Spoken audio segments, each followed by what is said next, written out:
My portfolio was a memorial for my grandparents as they all passed away, and my other relatives as well, and they were kind of just a way to show like family traditions and places I grew up. It's easy to find happy memories after death, and I think that by highlighting certain objects or places, it was a nice way to show that.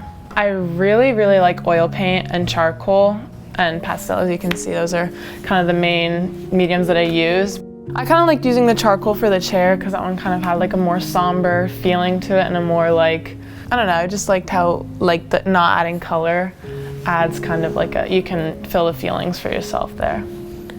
I just got like more interested in like realism and like different mediums I could use. And then during high school this year, I tried like oil paint and that was fun, so I kept going with it. I think I focused on the theme of like nightlife and sleeping and stuff, and then I also focused on like animals, just like finding them. For some reason I did like kind of surreal like scenes with them. I enjoyed making those more, like with the mice and everything. So I just started drawing the house, and then I was like, I could add mice, and it doesn't really relate to the theme, but it's like, you know, activity during night. I thought it's kind of a familiar setting. I think the raccoon one, just because it's my favorite. It was kind of difficult to do them fading out into the background, but the way it like, I was able to show that and like display it was good in the end. Like I was kind of proud of how I was able to do that.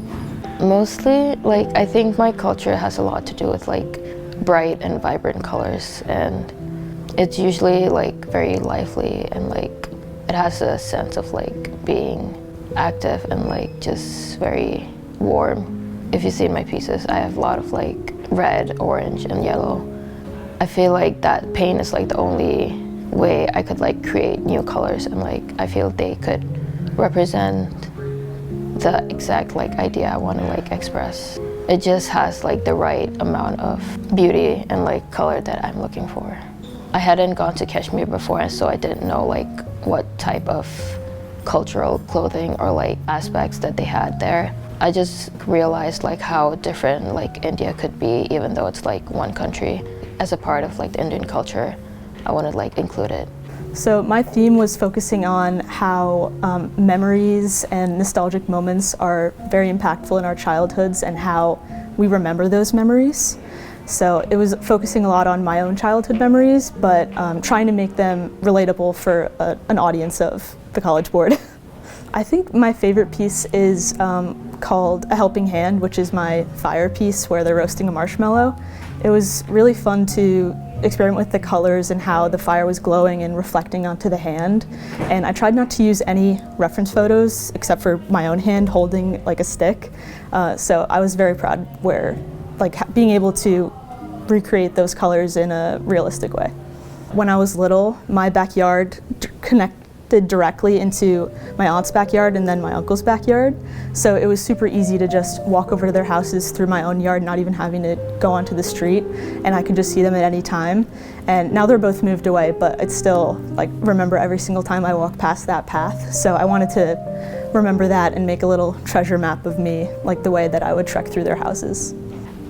So I'm gonna say mine is a little bit darker than the other people in the class's themes. Mine is having to do with mental illness and corruption of body, so a lot of my themes are very dark. It's like a doctor's office waiting room that are usually very blank, very concrete, and very seldom showing of life. It's just a recurring theme of like kind of sort of a distorted figure, some environments that might seem unsettling, and a variety of texture.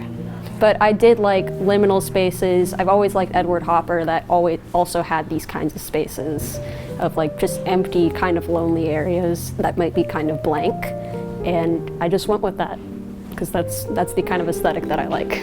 So it has to do with Greek mythology, specifically temptation within Greek myths. Basically, the way I investigated temptation in my paintings was trying to figure out how to show what makes something tempting, like why does the hero in the story want to go towards that thing or achieve this goal or whatever. It's a lot of experimentation, I would say, but mostly like you kind of just have to think about like what is the first thing that you're going to look at, because when I was doing my paintings, I wanted the first thing to look at to be what's tempting rather than the story like overall, even though that was kind of like more background information. I worked on that one for pretty much the entire year, and it has to do with Tantalus and like his whole like reaching, like being punished by reaching towards like food and water on each side.